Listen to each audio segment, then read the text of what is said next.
Hi, and welcome to Answers News for November the 8th, 2018. And we're all finally back again here. Yeah. And we have a wonderful studio audience joining us today. So clap, make yourself known. All right. And hey, wait, I'm going to give a special shout out to my mother-in-law, Sylvia. Today is her birthday, so happy birthday to my other mother. And so she's probably watching, so.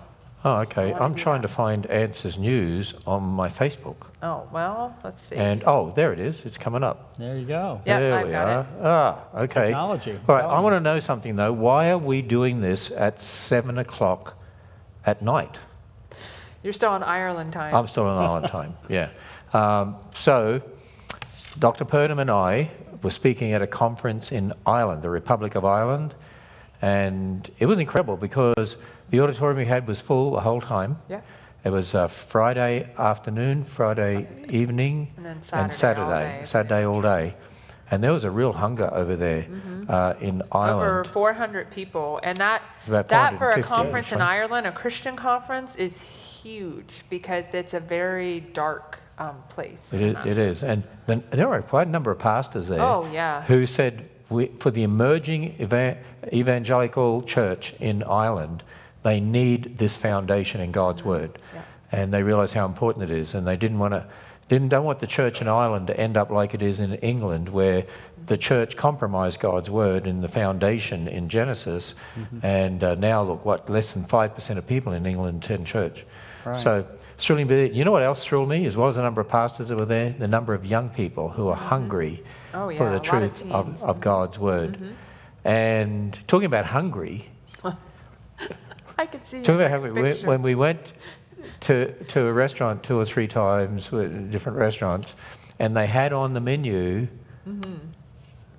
sticky toffee pudding. My official new favorite. With ice cream and cream. I always ordered it. You ordered it. My wife didn't order it, but I did. Yeah. Sticky toffee pudding or sticky date pudding. Yeah, it's really good. Yeah. So it's better than the other thing. He doesn't have a picture of this, but there was this thing at breakfast that it looked like a sausage almost, but like a sausage slice. Oh. So I looked at it and I said, so before I eat anything like that, right, I'm like, what is it? And so I asked this gentleman next to me and he said, that's congealed pig's blood. I'm like, yeah, I'll be passing on that. They call it black so. pudding.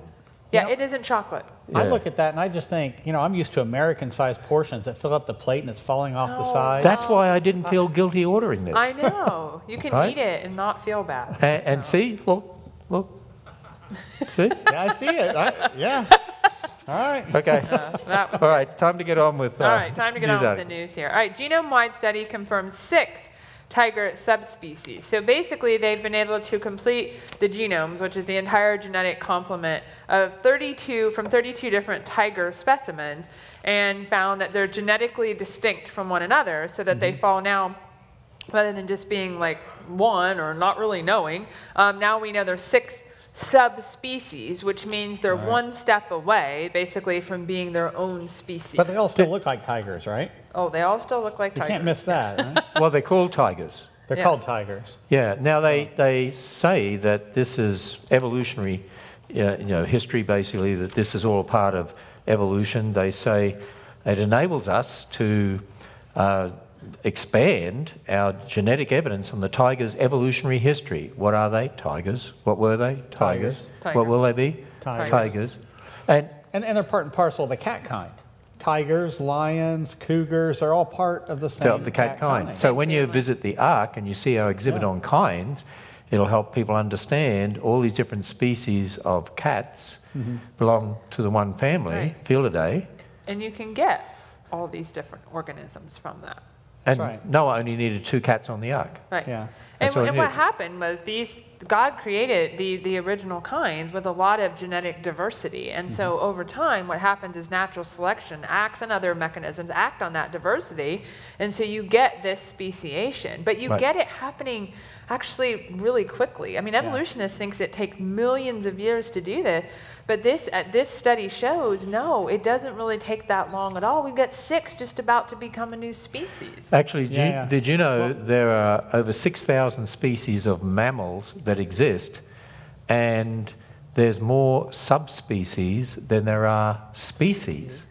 And they say the species took so long, millions of years, in fact, to come about. And yet there's more subspecies than species, because the subspecies are new species that are forming now. Yeah, yeah. Which is not evolution. Right. Right? Because this is just variation within a kind. And we throw the term species. It's the genetic diversity that's already there. Right. And we've done a lot of research on that. So, so if we were to look at all these different tigers, these tigers, they can breed and breed. They're never going to be anything other than a cat. Unless you're a Tasmanian tiger. Tasmanian tiger's a dog, actually. Yeah. So they just call it a tiger. A little different. And it was a marsupial dog, too. It lived down, I think as far as Tasmania. It might be extinct. Someone asked here, is my pet cat named Tiger one of these subspecies? Well, the answer to that is your pet cat is part of the domestic cat variety, which is basically a sin-cursed, degenerate, mutated copy of the original cat. Yeah, okay, please don't put a lot of comments about that, all right? Because we know he doesn't like cats. You just have to live with it, people. I don't know what to tell you, so. Okay, so somebody here said, oh, it's actually one of our friends in Australia. G'day from Park Ridge, Queensland, 5 a.m. Friday here. What's he doing getting up at 5 a.m.? Well, somebody here is saying hello from Queensland, so they want to know if you're coming back anytime soon. So, the cat kind is a key to understanding history. Actually, it is important to understand the whole issue of kinds, and we do that down there at the Ark to help people understand Noah didn't need anywhere near the number of animals on the Ark. And it's important to understand, there's a lot of young people in the audience today, important to understand speciation is not evolution. Different species of tigers or subspecies of tigers, they're all still in the cat kind. That has nothing to do with evolution. It's just because of the genetic diversity God already put in there, then different combinations in different groups, depending on how they're isolated from each other. If there's something that isolates them, they can form different species or subspecies, but it's not evolution. No. Right. And sometimes that's just an arbitrary definition that we apply on it. So species and subspecies. And Dr. Purdom is a molecular geneticist, and as a scientist, she just said no. Very, very scientific statement, very authoritative. Well, what can I say? Cats. So we have lots of information on our website about that if you want to check out more. All right, the psychological reasons why you don't forget the songs you listened to as a teenager.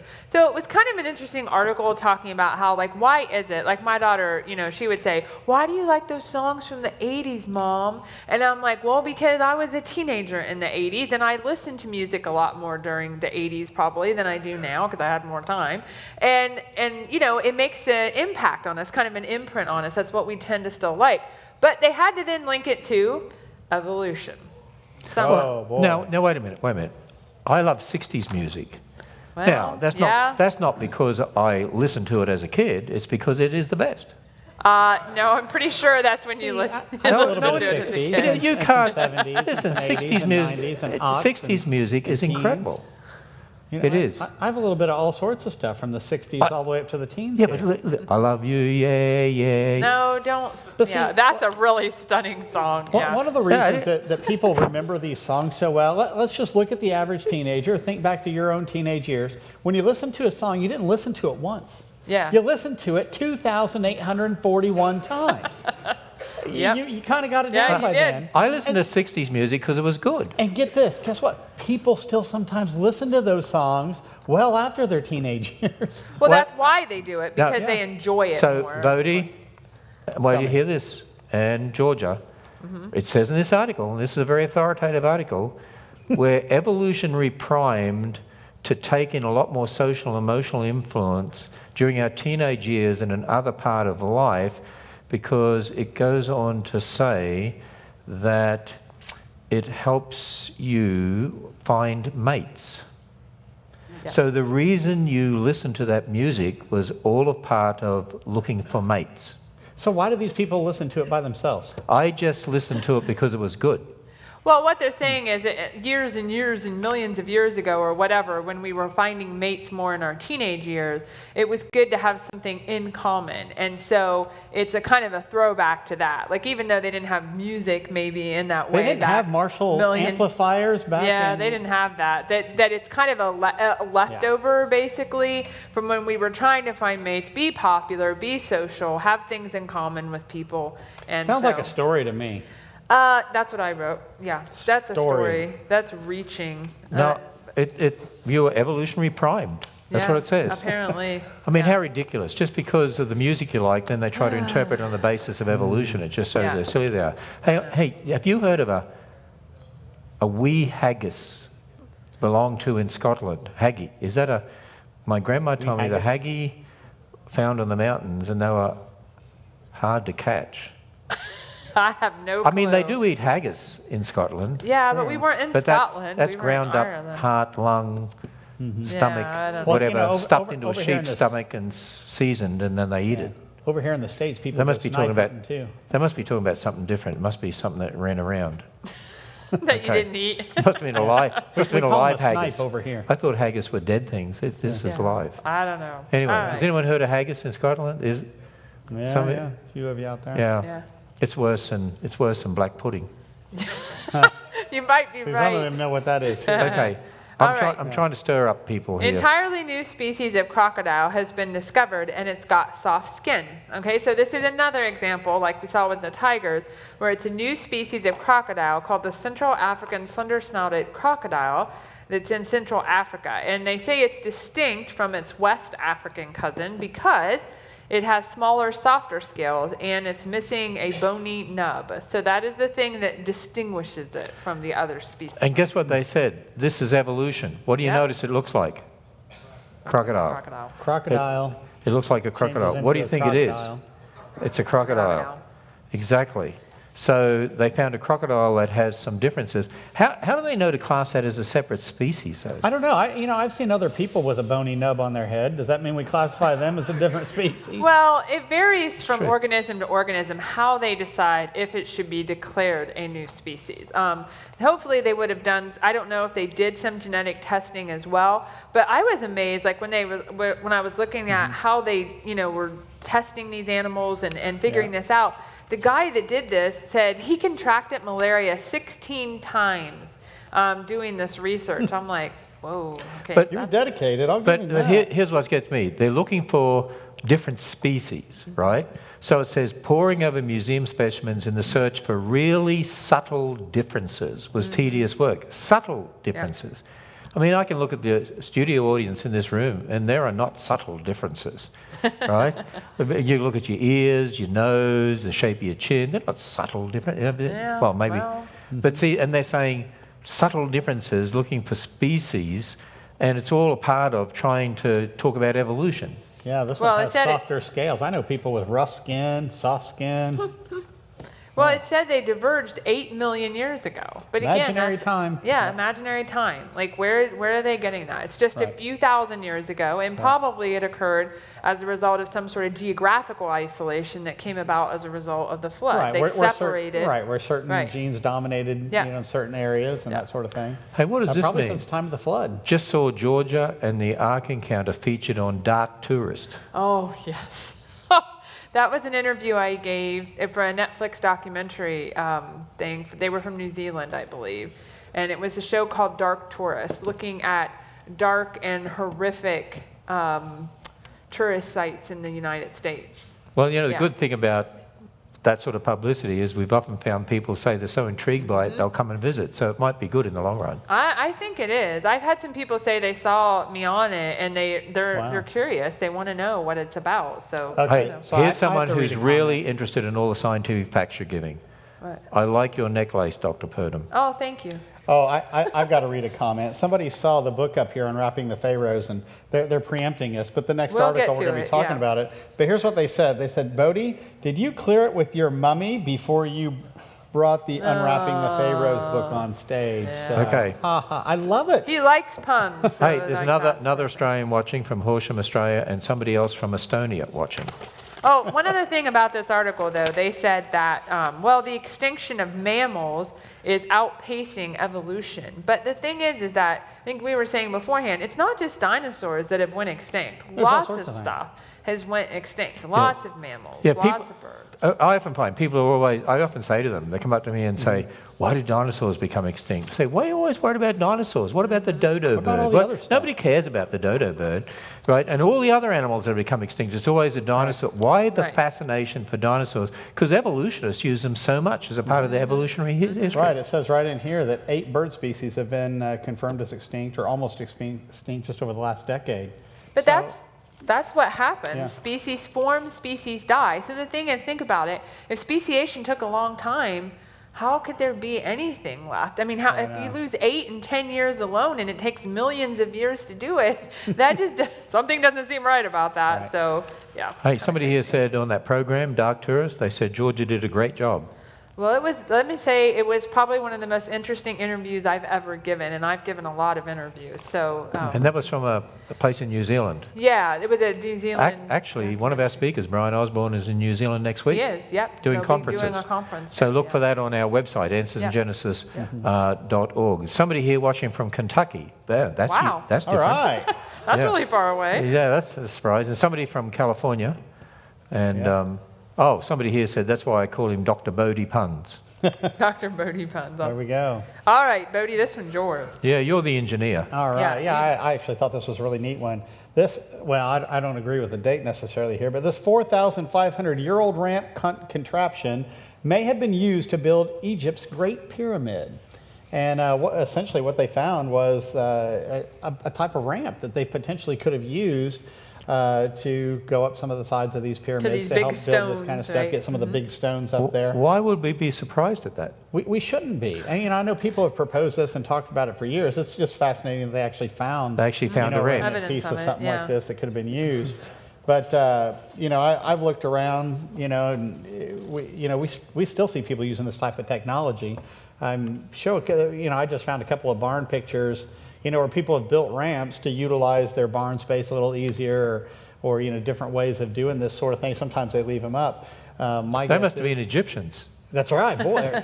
Well, there goes the alien idea to build those things. And, Yeah. I guess people could have used a ramp. You know what? I put in a picture of Masada. Look at the ramp the Romans built. Yes. Yeah. So people in the past have always been building ramps. Right. Because And we it's looked that up. That took about a year, for them to get up there and So be it able to doesn't lay take siege that to it long. for a few months. And But it's an intelligent thing to do. And, It really often they is. try to characterize ancient man. Like, again, they don't believe man could have built the pyramids. He had to have alien help, right? He couldn't have just done this. But people are intelligent, and they can devise ingenious things Right. to do this, because we're not evolved from some sort of ape-like creature.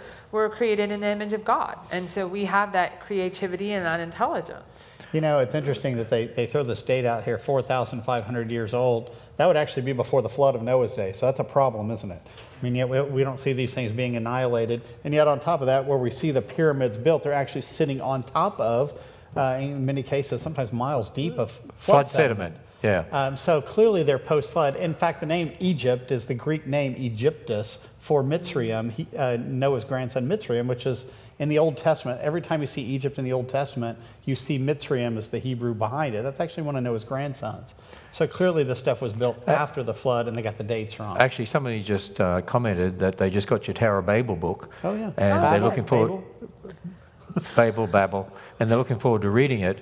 And you show in there evidence of Noah's grandsons' names that you see are in cultures around the world. They're all around the world, yeah. It's fascinating. Sometimes people don't even realize it, that they go back to one of Noah's sons or grandsons, great-grandsons.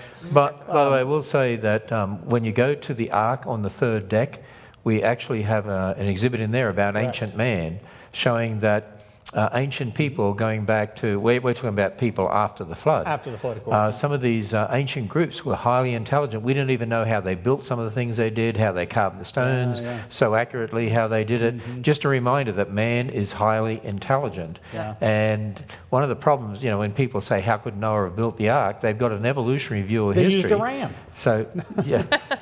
Well, you might have too. Maybe. But they've got an evolutionary view of history, thinking people before us aren't as good as us. We've evolved more highly. Actually, the opposite will be true. We've probably degenerated, because of sin, since God made Adam and Eve. But well, the book up here, Unwrapping the Pharaohs, it's an incredible book. It's actually a nice full-color book.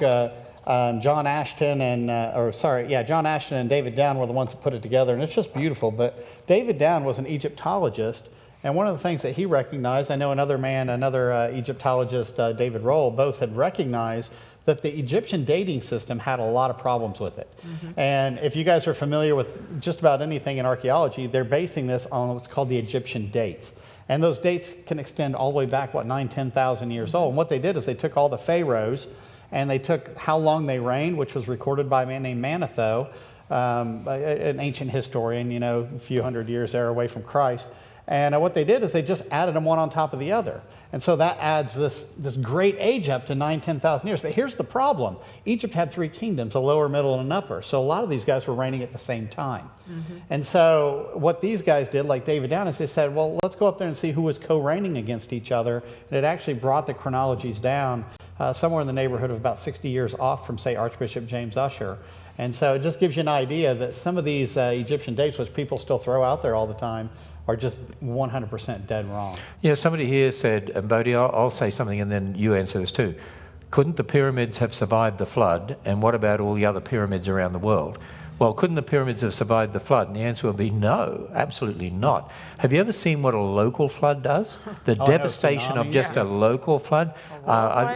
There was just a few years ago a local flood just west of the city of Brisbane when there was a rainstorm on top of the tableland area, the plateau there, and the devastation was horrendous. The water just wiped out an entire town, basically, and deposited all this sediment. I mean, water it's catastrophic. You imagine a global flood, it would scour it would have obliterated those it would obliterate the pyramids. In fact, when you go to the Grand Canyon and you see down the bottom where the sediments first started to be formed, and you see the basement rock that's been sheared off by the sheer force of the water and deposited. And then the other thing, as you mentioned earlier, the pyramids are sitting on top of sedimentary rock with fossils in them, going down thousands of feet in places, which is from the flood. And what about the pyramids around the world? Well, it actually makes sense. They try to build this tower after the flood, which is a ziggurat type structure, and which is, think of a step pyramid. That's what a ziggurat is. And, that one failed. So they're scattered. People go to different parts of the world. They take their building project with them. Pyramids are a specialized type of a ziggurat. I mean, we find pyramids in China, ziggurats around the world, Middle America, places like that. Some of them are absolutely beautiful, by the way. But, somebody on here said the pyramids of Egypt are built from limestone, and limestone is sedimentary rock, so they have to have been built after the flood. Right. Because you wouldn't even have the sheer fact that they're in the land of Mitzrayim, and built by Mitzrayim's descendants, as the scientists post-flood. Somebody from Dalby, Australia, is watching, my old stomping ground. That's where in 1975 I did my first teaching in the public school as a teacher. Oh, really? That's cool. Yeah. Somebody out here is watching from Kauai, so I guarantee it's a lot warmer where you are than it is where we are. Hey, Bodhi, someone here said, have you ever noticed the Greek, the Septuagint, and the Hebrew Masoretic text of Genesis 11 are different? Each generation is off by 100 years, saying that you can push the flood back another 600 years. That still doesn't help, though. I mean, even if you were to try to add some of those extra dates in there, that the LXX is the Septuagint. It's a translation done somewhere in the neighborhood of 200 to 250 years before Christ. And there are some inflated dates in there that a lot of people have recognized. And I know people debate over whether those are inflated or whether all the Hebrew texts were. And I know that was even a debate back in Jerome's day when he was translating the Latin Vulgate. And he went back and said, we've got to use the Hebrew, the original language text.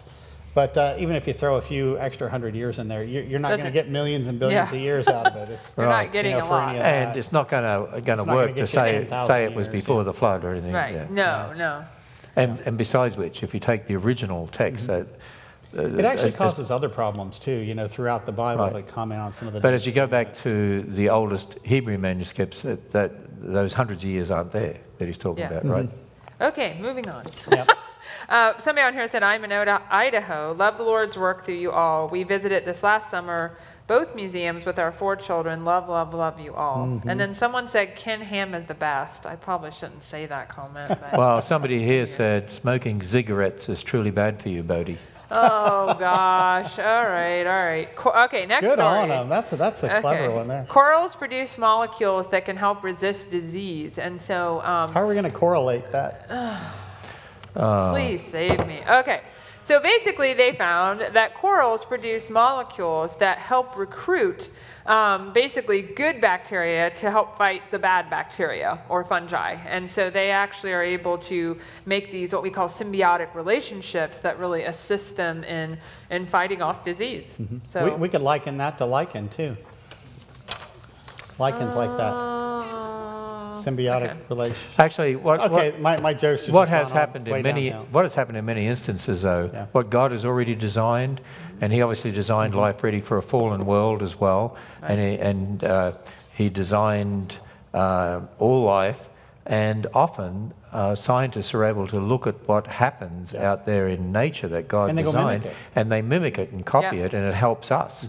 That's called biomimicry, and it's brilliant from an engineering and a biological perspective to be able to go out there and see what they've done, see how we can utilize that, whether in industry or medicine or Well, they developed Velcro that way. Yeah. And we have instance. so many antibiotic-resistant bacteria today, so this is something that they want to investigate, like how do other organisms fight off bacteria and fight off fungal infections, and so. But what struck me about this was it's a very complex symbiotic relationship. I mean, for the corals to be able to produce the molecules necessary to draw the good bacteria there to fight off the bad bacteria, how does that evolve in a stepwise fashion over millions of years? I mean, they'd all be dead from bacterial infection before that can happen. So it just shows you the complexity of these relationships of things within their environments.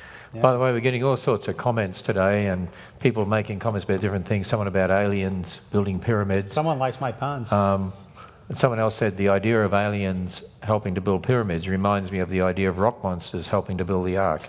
If you ever saw that terrible, shocking, unbiblical movie with Russell Crowe. Oh, it was terrible, yeah. The same sort of thing happened when I was down at the Nazca lines down in Peru. People were like, oh, it has to be for aliens and runways. And so it's like, seriously? People were brilliant. Why can't we just Don't accept deny that? So. Someone said you must have taken your corny joke pill today. Yeah. Could've. All right, next story. School district bans FCA, which is the Fellowship of Christian Athletes, from meeting when other clubs do, legal group says. So this is actually happening here in Kentucky in the Hardin County School District, where the Atheists of America basically told the school to stop allowing the FCA to meet because they're Christians. And they can't advertise either anything as well. And here's what's wrong about that, is that there's all sorts of precedents in the court already that public schools, if they open up the school to allow clubs in the school, like a photography club or whatever it happens to be, and there was a photography club here at this school, they have to allow it for all clubs. Or a Muslim club or a secular club or whatever. And so if there's going to be a Christian club, they have to allow it for that. But what happens, here's what happens.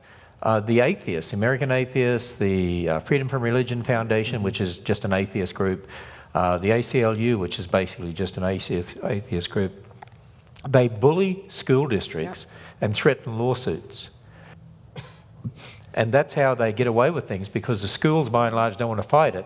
And so they just give in and they'll cancel, Christians can't do this. Then you have to bring in groups like the Alliance Defending Freedom, or this institute, First Liberty Institute.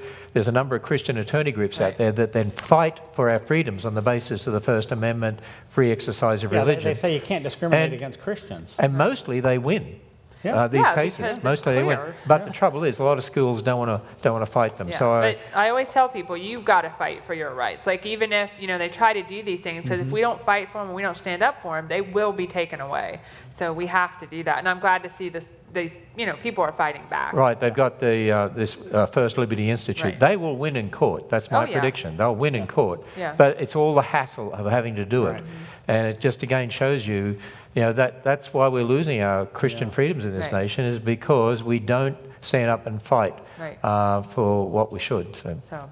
All right, California bill forcing pregnancy centers to promote abortion finally thrown out. So we had talked about this on Answers News before, where basically this law called AB 775 in California basically said that if you're a crisis pregnancy center, that you have to say that California provides free or low-cost abortion and contraception services, and you have to say that you have non-medical status. Even if you're not offering any medical services, you have to stay that. So it was basically forcing crisis pregnancy centers to violate, it's violating their free speech, and it's making them say something they don't want to say. Yeah, basically forcing them to promote the other side. Can you imagine? Can you imagine the courts agreeing to someone, saying Planned Parenthood has to promote pro-life centers? Right. So if you go to Planned Parenthood and say, "Oh, there are other centers out there that will teach against abortion," right? Of course, they're not going to do that. Take it closer to home. I mean, there was just an election. What if every Democratic office was required to state where the Republican was and what their positions are, or every Republican office is required to state where every Democrat office is, and all that? I mean, it would be crazy. It's ridiculous. By the way, this was a California bill. It's now been overruled, and there's a permanent injunction because the Supreme Court have already ruled on this principle. Right. And so a judge had to bring in a permanent injunction. Right. They said it's unduly, the Supreme Court said it's unduly burdensome to the organization's constitutional rights. Well, yeah, exactly. As they say, what this did was it targeted speakers, not speech, but it targeted the people themselves, and it was discriminating against them, so that's why it was wrong. But it had to go all the way through the courts. Yeah. Again, it's just But they you passed have this to do it. legislation against Christians and against Christian worldview, against the pro-life centers, and then you've got to fight it all the way. But at least this has now been overruled. Yeah, it's good. They stood up. There's so much bad stuff happening in California. It's a whole different world. It's a whole different country. All right, so this one's kind of related, although across the pond over in the UK, Google Maps is directing British women to fake abortion clinics. So basically what happens is apparently... Well, can I just stop you there just for a minute before you explain it? Whenever you see a headline like that, just remember the sorts of things that journalists do in headlines in America and other places in the world. You can't believe a headline. Google Maps is directing people to women to fake abortion clinics. Well, when you start to read it, that headline is just not true. That's not what's happening. Yeah, advanced. Do you want to show them the headline? What it is Google Maps, instead of directing people to abortion clinics, it's actually the MAP program is directing them to crisis pregnancy centers. So so now the abortion centers are blaming Google and saying that the pro-life places are getting in there and basically making it so that they're seen as something that's an abortion provider when they're really not. So it's blaming them, saying they're lying. So what's happening, this is no different than what we do at Answers in Genesis and what other groups do, what everyone does.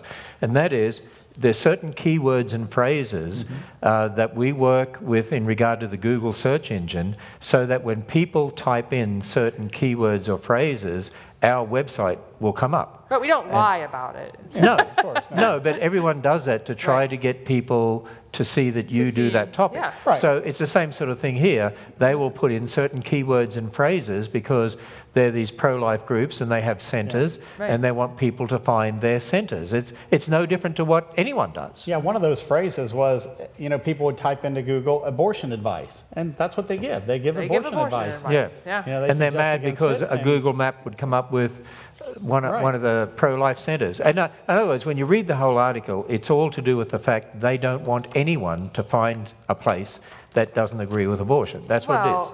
It says that these pro-life centers are trying to lure in pregnant women who are trying to access impartial medical care. And we see that over and over again. Abortion is medical care, health care. It's not. It's murder, period. That's all it is. And so I hate when they say that about it. Yeah. It's just so wrong. Yeah, we've run out of time. Abortion clinic impartial. I know. I'm aware of that. Yeah. That's because you talk too much. I think if we timed the minutes, you would be number one on the show. So, all right. Well, we'll all be back on Monday with more. And so we'll see you there at 2 o'clock. All right, God bless.